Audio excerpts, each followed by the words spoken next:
Hello friends, मैं पवन शर्मा आपका आपके YouTube चैनल पर मैं स्वागत और अभिनंदन करता हूँ। मित्र बंधुओं, हमने अभी तक सीखा था सौरमंडल ग्रह कैसे घूमते हैं, ग्रहों के बारे में, सूर्य के बारे में हमने सीखा था। आज उसी क्रम को आगे बढ़ाते हुए हम लोग सीखेंगे पृथ्वी की गतियां, पृथ्वी कैसे गति करती है, जिस पर हमारा जीवन है वह है पृथ्वी। पृथ्वी पर जल है इसलिए जीवन है, तो इसकी गतियां, मौसम में परिवर्तन कैसे होता है, रातें छोटी या बड़ी कैसे होती हैं, दिन छोटा या बड़ा कैसे होता है, रात और दिन क्यों होता है, कैसे होता है, आइए इस पर हम लोग चर्चा करते हैं और इस विषय पर हम जानते हैं। सबसे पहले लोगों की धारणा थी कि सूर्य ही पृथ्वी को चक्कर लगाता है, लेकिन यह उल्टा गलत है। सबसे पहले 1514 में कोपरनिकस ने घोषणा की, 1514 में कोपरनिकस ने घोषणा की कि सूर्य स्थिर है और पृथ्वी सूर्य के चारों तरफ घूमती है। सूर्य स्थिर नहीं है, बल्कि सूर्य परिक्रमा नहीं करता है, मतलब किसी का चक्कर नहीं लगाता है, लेकिन सूर्य भी अपनी दूरी पर घूमता है। सूर्य भी अपने अक्ष पर घूमता है। जो भी ग्रह अपने दूरी पर घूमते हैं उसको हम लोग परिभ्रमण कहते हैं। सूर्य भी अपनी दूरी को चक्कर लगाते से परिभ्रमण कहते हैं और लगभग 25 दिन 9 घंटे 7 मिनट का समय लेता है। सूर्य भी अगर अपनी दूरी पर घूमता है तो 25 दिन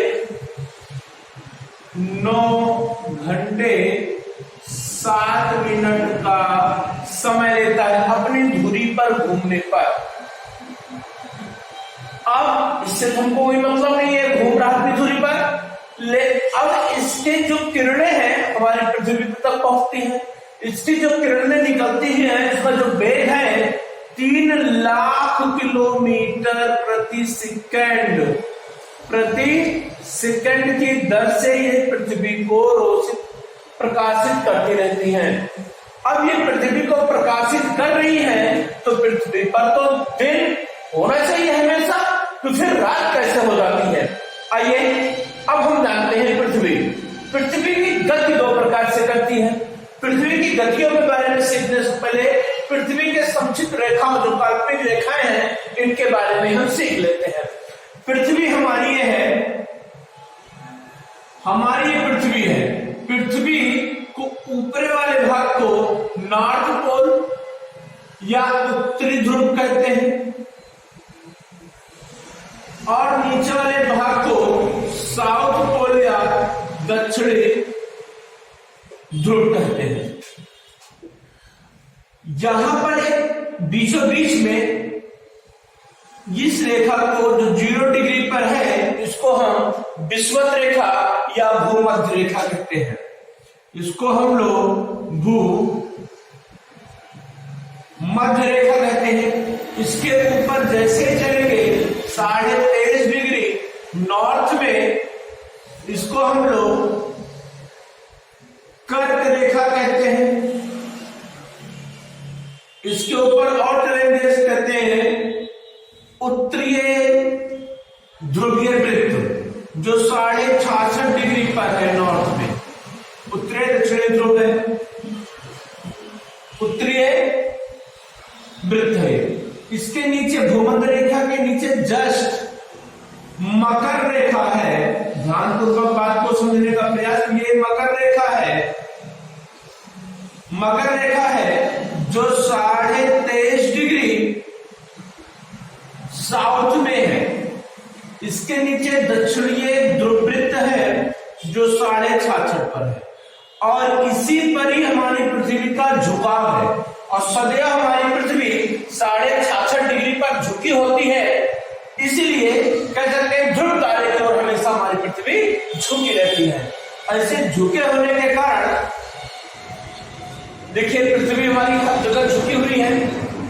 ये पृथ्वी का कुछ काल्पनिक, यहां से लेकर के इसको हम समांतर रेखाएं भी कहते हैं।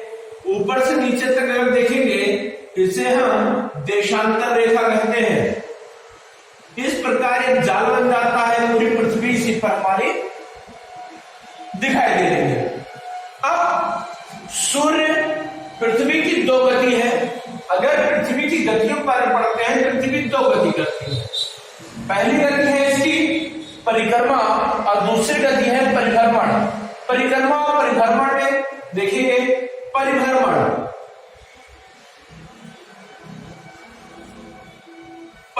में क्या क्या होता है?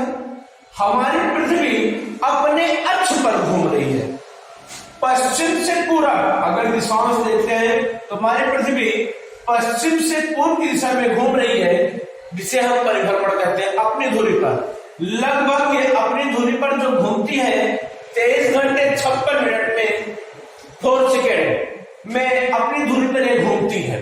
हम लोग व्यवहारिक ज्ञान के तरीके से 24 घंटे समझते हैं कि हमारी जो पृथ्वी परिभ्रमण कर रही है वो 24 घंटे में पूरी करती, एक चक्कर अपनी धुरी पर घूमने में लगाती है, जो पश्चिम से पूरब करती है। लेकिन अगर वास्तविक रूप से देखा जाए तो 23 घंटे 56 मिनट लगभग 4 सेकेंड अपनी धुरी पर घूमने में लगाती है। पृथ्वी अपनी धुरी पर यह घूम रही है, परिभ्रमण कहते हैं। अब पृथ्वी सूर्य का ही चक्कर लगा रही है, सूर्य का चक्कर लगाती है, उसको हम परिक्रमण कहते हैं, अर्थात रिवोल्यूशन और रोटेशन। अगला जब ये परिक्रमण कहती है, जिसको हम रिवोल्यूशन कहते हैं। ये जो घूम रही है, ये इस वृत्ताकार में जो घूम रही है, इसे पृथ्वी का कक्ष भी कहते हैं। इस रेखा को हम पृथ्वी का कक्ष भी कहते हैं। इसी कक्ष में पृथ्वी हमारी सूर्य के चक्कर लगा रही है। पृथ्वी सूर्य का चक्कर पूरा करने में, अर्थात परिक्रमण करने में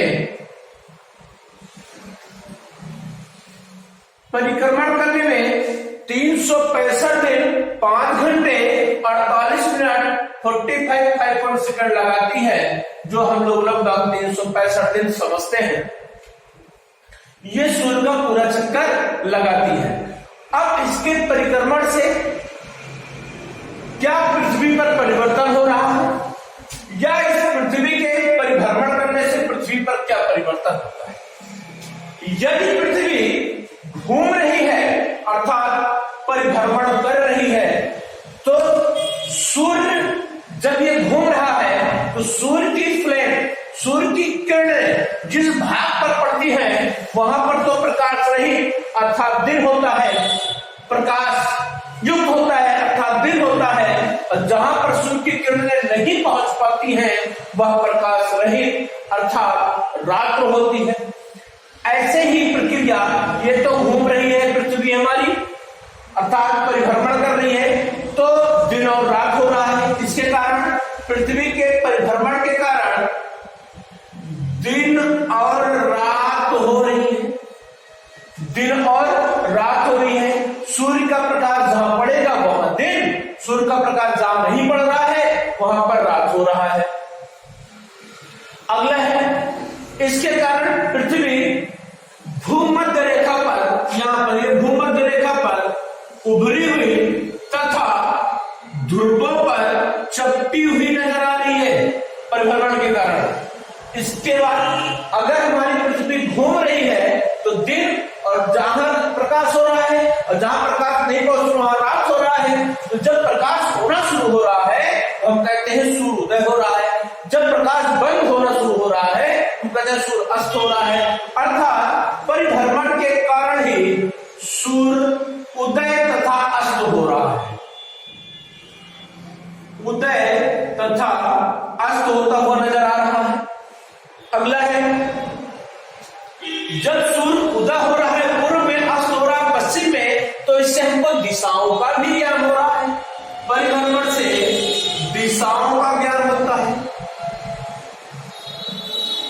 दिशाओं का ज्ञान होता है। अगला, इसके कारण ही समुद्र में 2 बार ज्वार भाटा आता है, यह परिभ्रमण के कारण हुआ। जो हमारी पृथ्वी 23 घंटे 56 मिनट और 4 सेकंड में लगभग अपनी धुरी पर परिक्रमा पूरी करती है, अपना परिभ्रमण। अब चलते हैं परिभ्रमण से क्या प्रभाव आया, आपको समझ में बात आ गई होगी। अब चलते हैं हम परिक्रमण के बारे में पढ़ते हैं कि परिक्रमण से हम पर क्या परिवर्तन हो रहा है और परिक्रमण कैसे कर रहा है। पृथ्वी हमारी इस समय यहां पर है, तो अब देखिएगा यह दिन है 22 दिसंबर के दिन। 22 दिसंबर के दिन हमारी पृथ्वी पर सूर्य की किरणें सीधे और सीधे एकदम लंबवत मकर रेखा पर पड़ती है। अभी हमने यहां सीखा यह मकर रेखा है, ऊपर कर्क रेखा होता है, बीच में विषुवत या भूमध्य रेखा होता है। विषुवत हम कहते कैसे हैं, विषुवत का मतलब होता है समान अवधि की रातें और समान अवधि की दिन, इसे कहते हैं विषुवत, समान अवधि की रातें। अगर इसकी किरणें सीधे मकर रेखा पर पड़ रही हैं, तो मकर रेखा पर पड़ रही है तो ये ऊपर वाला उत्तरी गोलार्ध, नीचे वाला दक्षिणी गोलार्ध होता है। तो उत्तरी गोलार्ध में आप देखेंगे ध्यान से, ये यहां पर ये उत्तरी गोलार्ध में, यहां पर उत्तरी गोलार्ध में देखेंगे पूरा भाग, उत्तरी गोलार्ध में सबसे बड़ा दिन होगा और दक्षिणी गोलार्ध में ये दक्षिणी गोलार्ध है, ऊपर वाला उत्तरी गोलार्ध है, ये नॉर्थ पोल है और ये साउथ पोल है। तो दक्षिणी गोलार्ध में सबसे बड़ा दिन और सबसे छोटी रात होगी। इसके जस्ट विपरीत उत्तरी गोलार्ध में 22 दिसंबर को सबसे बड़ी रातें और सबसे छोटा दिन होगा। जब यहां दिन बड़ा तो यहां रात बड़ी, जब यहां दिन छोटा तो यहां दिन बड़ा। तो 22 दिसंबर को दक्षिणी गोलार्ध में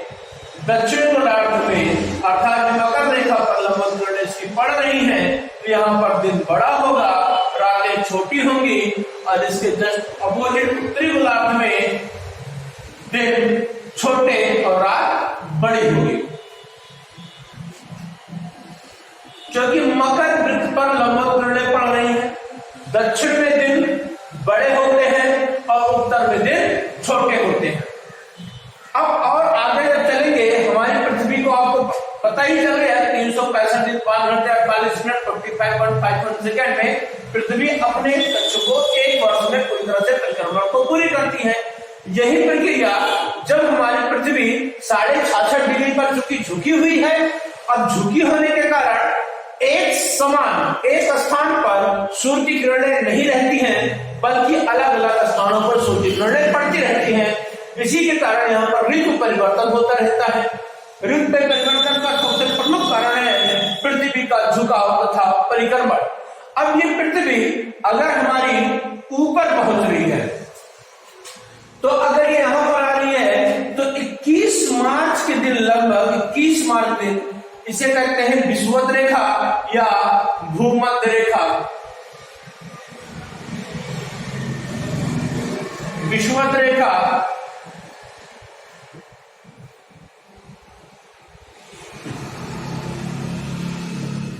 इसे कहते हैं विषुवत रेखा या भूमध्य रेखा। विषुवत रेखा पर 21 मार्च को सूर्य की किरणें यहां पर पड़ती हैं, इसलिए 21 मार्च के दिन पूरी पृथ्वी पर दिन और रात बराबर होते हैं। यहां पर अगर देखेंगे हम लोग, इसको हम मिटा दे रहे हैं, यहां पर देखेंगे दिन और रात बराबर होते हैं 21 मार्च को। 21 मार्च को ही नहीं, बल्कि 23 सितंबर को भी सूर्य की किरणें सीधे और सीधे भूमध्य रेखा पर पड़ रही है। इस कारण यहां पर भी दिन और रात बराबर होते हैं। तो 23 सितंबर और 21 मार्च को पूरे विश्व में, पूरे धरती पर दिन और रात बराबर होते हैं।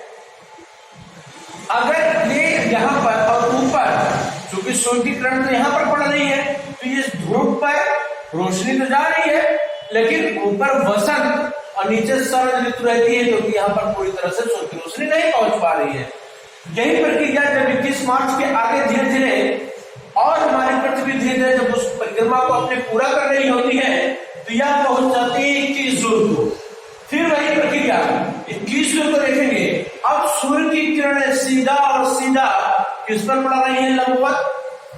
ये आपका है कर्क रेखा, इसे कहते हैं हम कर्क रेखा, कर्क रेखा या कर्क वृत्त कहते हैं।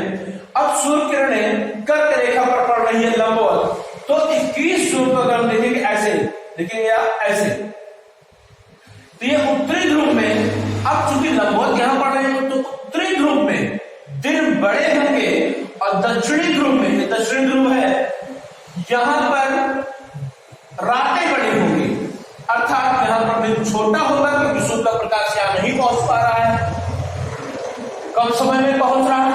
झुकी हुई भी है पृथ्वी और पृथ्वी घूम भी रही है, झुकी भी है, तो इतना ही भाग तो प्रकाशित हो रहा है, तो इतना भाग तो प्रकाशित हो रहा है। यहाँ पर दिन बड़े होंगे और यहाँ पर दिन छोटे होंगे। जब दिन यहाँ पर बड़े होंगे तो यहाँ पर रात भी तो बड़ी होगी। तो यह प्रक्रिया 21 जून को है।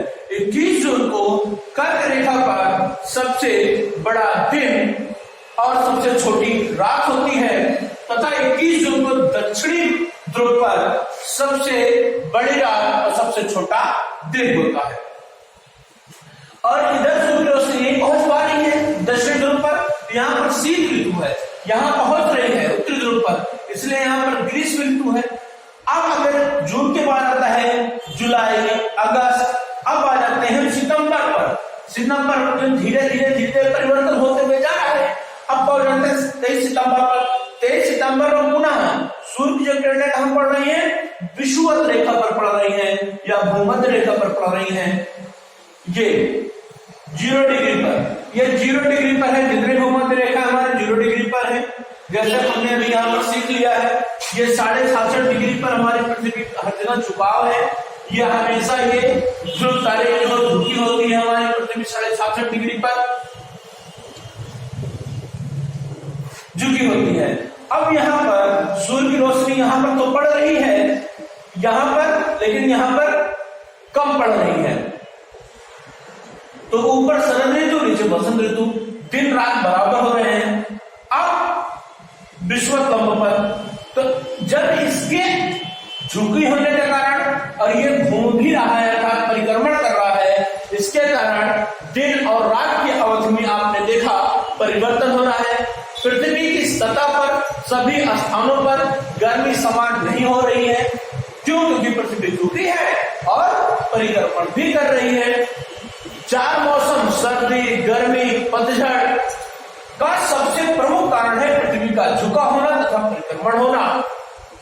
ये अब देखेंगे यहीं पर हम एक बात को समझते हैं। 21 मार्च से लेकर के 23 सितंबर तक, 21 मार्च से लेकर के 23 सितंबर तक, 21 मार्च से लेकर के 23 सितंबर तक उत्तरी गोलार्ध में सूर्य का प्रकाश 12 घंटे से अधिक समान समय तक प्राप्त होता है उत्तरी गोलार्ध पर। अगर ये उत्तरी गोलार्ध पर 32 मार्च से लेकर 23 सितंबर तक उत्तरी गोलार्ध पर देखिए प्रकाशित हो रहा है, ये उत्तरी गोलार्ध पर, तथा 23 सितंबर से लेकर के 21 मार्च तक ये दक्षिणी गोलार्ध को प्रकाशित करता रहता है। इसलिए ध्रुवों पर 6 महीने दिन, 6 महीने दिन और 6 महीने रात होती है। क्योंकि यहाँ पर पृथ्वी झुकी है तो यहाँ पर सूर्य का प्रकाश बढ़ रहा है तो दिन हो रहा है। जितने ये दिन जैसे परिक्रमा कर रही है क्यों आप देख रहे हैं ये पीछे होता हुआ चला जा रहा। अब जब ये आगे जाएगा तो फिर तो यहाँ पर प्रकाश होने लगेगा, यहाँ दे रहा है, यहाँ पर लाइट नहीं पहुंच पा रही है, अर्थात सूर्य का प्रकाश कुछ ऐसे ही पड़ रहा है, ऐसे, सॉरी ऐसे। ये था आपका पृथ्वी की गतियां, पृथ्वी की 2 गति, परिक्रमण और परिभ्रमण। हमें उम्मीद हो और आशा और विश्वास है कि यह चैप्टर आपको आसानी से समझ में आ गया होगा। यहाँ से प्रश्न पूछे जाते हैं और बच्चे कंफ्यूज हो जाते हैं कि 21 जून को बड़ा दिन, बड़ी रात, 22 दिसंबर को बड़ी लर्न करते हैं। लर्न करने की बिल्कुल आवश्यकता है नहीं। नहीं है। एक बार आप इसे वाइट देख लीजिएगा और इसे बनाइएगा 2 बार 3 बार, वीडियो को बार बार पीछे कर करके आप देखिएगा, निश्चित रूप से आपको समझ में आ जाएगा। यदि बातें नहीं समझ में आ रही है तो दोबारा हम फिर से समझाने का प्रयास करेंगे। आप कमेंट बॉक्स में जरूर कमेंट करिएगा। धन्यवाद।